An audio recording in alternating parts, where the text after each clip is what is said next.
Rajahmundry pharmacy విద్యార్థిని నాగాంజలి మృతి చాలా బాధాకరంగా ఉంది. వైసీపీ ఎమ్మెల్సీ కళ్యాణి ఆవేదన వ్యక్తం చేశారు. ఫార్మసీ విద్యార్థి విషయంలో ఆమెకు అన్యాయం జరిగింది. చంద్రబాబు ఏం చేశారు? రాష్ట్రంలో ఆడపిల్లలకు అన్యాయం జరిగితే పవన్ కళ్యాణ్ తాట తీస్తామన్నారు. ఇప్పుడు ఎక్కడున్నారు? ఎందుకు ప్రశ్నించట్లేదు? ఇన్ని రోజులైనా 12 రోజులైంది. 23వ తేదీ ఆమె ఆత్మహత్య చేసుకుంది. ఈ రోజు ఆవిడ చనిపోవడం జరిగింది. ఇన్ని రోజులైనా ముఖ్యమంత్రి గారు కానీ, డిప్యూటీ సీఎం గారు కానీ, అలాగే హోమ్ మినిస్టర్ గారు కానీ, ఒక మహిళ అయి ఉండి కూడా హోమ్ మినిస్టర్ గారు కానీ కనీసం ఈ విషయం మీద స్పందించారా? మెరుగైన వైద్యం అందుతుందా లేదా కనీసం కనుక్కున్నారా? ఎటువంటి స్పందన లేదు. అడుగడుగున నిర్లక్ష్యం. ఎంతగా వీళ్ళకి మహిళల పట్ల చులకన భావం ఉంది అనేది అర్థమవుతుంది. ముఖ్యమంత్రి గారు చంద్రబాబు నాయుడు గారు ఆడపిల్లలకి ఈ రాష్ట్రంలో కనుక ఎవరైనా అన్యాయం చేస్తే అదే వాళ్ళకి ఆఖరి రోజు అంటూ మాట్లాడుతూ ఉన్నారు. మరి ఈ ఫార్మసీ విద్యార్థి విషయంలో ఏం చేశారు ముఖ్యమంత్రి గారు? మీరు పక్కనే పోలవరం సందర్శించడానికి వెళ్ళారు ఈ 12 రోజుల్లో. మరి ఈ అమ్మాయిని చూడడానికి వెళ్ళడం కానీ, కుటుంబానికి ధైర్యం చెప్పడం కానీ ఎందుకు మీరు చేయలేదు? అలాగే డిప్యూటీ సీఎం గారైన పవన్ కళ్యాణ్ గారు అయితే ఆడపిల్లలకి అన్యాయం జరిగితే తాట తీస్తానని చెప్పారు. మరి పక్క జిల్లాయే కదా మీది, మీ నియోజకవర్గం. మరి రాజమండ్రిలో ఈ అమ్మాయికి ఎంత అన్యాయం జరిగితే ఆమె లెటర్లో ఎంత దారుణంగా అతను వేధించాడు అనేది అంత చక్కగా ఆమె రాసిపెట్టి చనిపోతే మరి మీరు ఎక్కడ ఆ దీపక్ తాట తీశారు? కనీసం ఆ కుటుంబానికి పరామర్శ చేయడానికైనా వెళ్ళారా మీరు?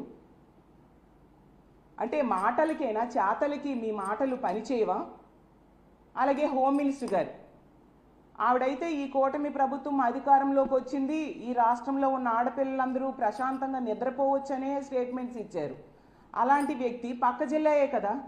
మరి ఈమె ఈ సూసైడ్ చేసుకొని 12 రోజులైంది, హాస్పిటల్లో వైద్యం అందుతుంది.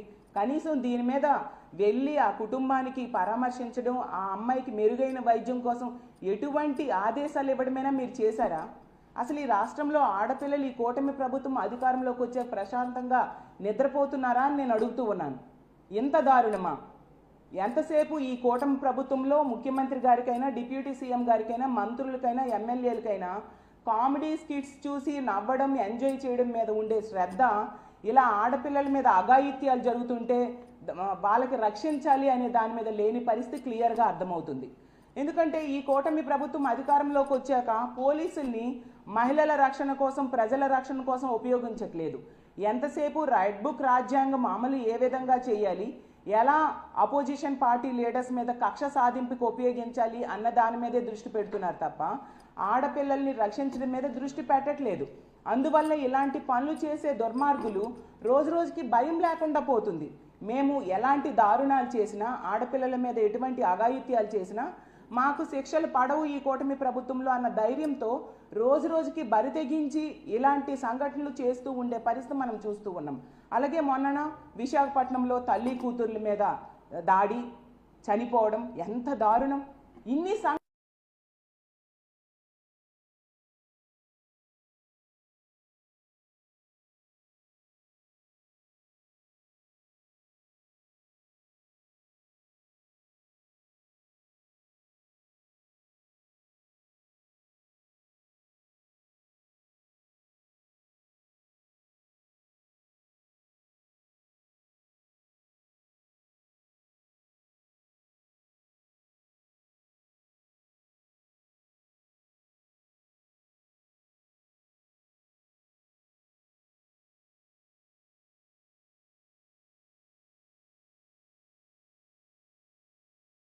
చేసే దుర్మార్గులు రోజు రోజుకి భయం లేకుండా పోతుంది.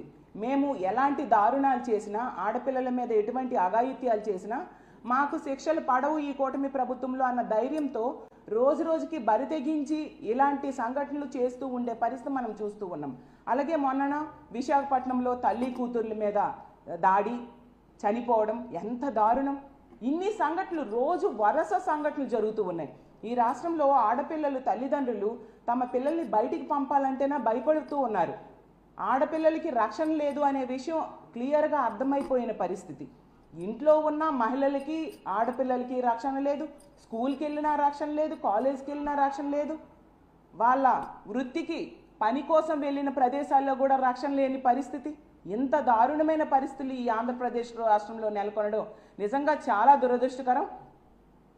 శక్తి యాప్ అని చెప్పి తీసుకొచ్చామని చెప్తూ ఉన్నారు. గతంలో మీ అందరికీ తెలుసు, జగన్మోహన్ రెడ్డి గారు దిశ యాప్ తీసుకొచ్చారు. పక్క రాష్ట్రంలో ఒక ఆడపిల్లకి అన్యాయం జరిగితే అలాంటి పరిస్థితులు ఈ రాష్ట్రంలో జరగకూడదు అని చెప్పి దిశ యాప్ని తీసుకొచ్చారు. దిశ చట్టాన్ని అసెంబ్లీలో ఆమోదం తెలియజేసి కేంద్రం దగ్గరికి పంపడం జరిగింది.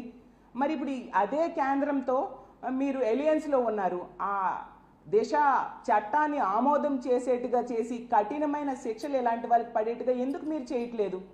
సరే, మీరు పేరు మార్చుకున్నారు దిశ యాప్కి, శక్తి యాప్ అని పెట్టారు. ఇదే దిశ యాప్కి ఈ హోమ్ మినిస్టర్ గారు గతంలో ప్రతిపక్షంలో ఉన్నప్పుడు చాలా వేటకారం ఆడారు, కానీ దాన్ని కాపీ కొట్టి పేరు మార్చుకున్నారు. మరి ఆ శక్తి టీమ్స్ ఎక్కడ హోమ్ మినిస్టర్ గారు అని నేను అడుగుతున్నాను.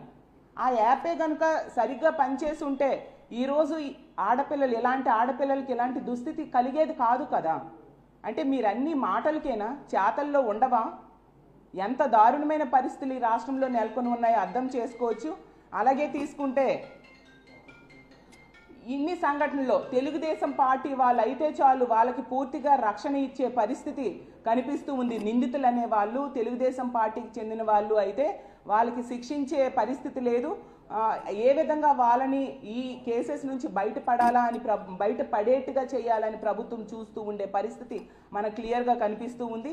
కాబట్టి ఎప్పటికైనా ముఖ్యమంత్రి గారు, డిప్యూటీ సీఎం గారు, మంత్రులు, ముఖ్యంగా మహిళా హోంమంత్రి గారు మేలుకొని ఇలాంటి సంఘటనలు మళ్ళీ పునరావృతం కాకుండా చూడాల్సిందిగా మేము కోరుతున్నాము. మహిళలకి, ఆంధ్రప్రదేశ్ రాష్ట్రంలో ఉన్న మహిళలకి రక్షణ కల్పించండి.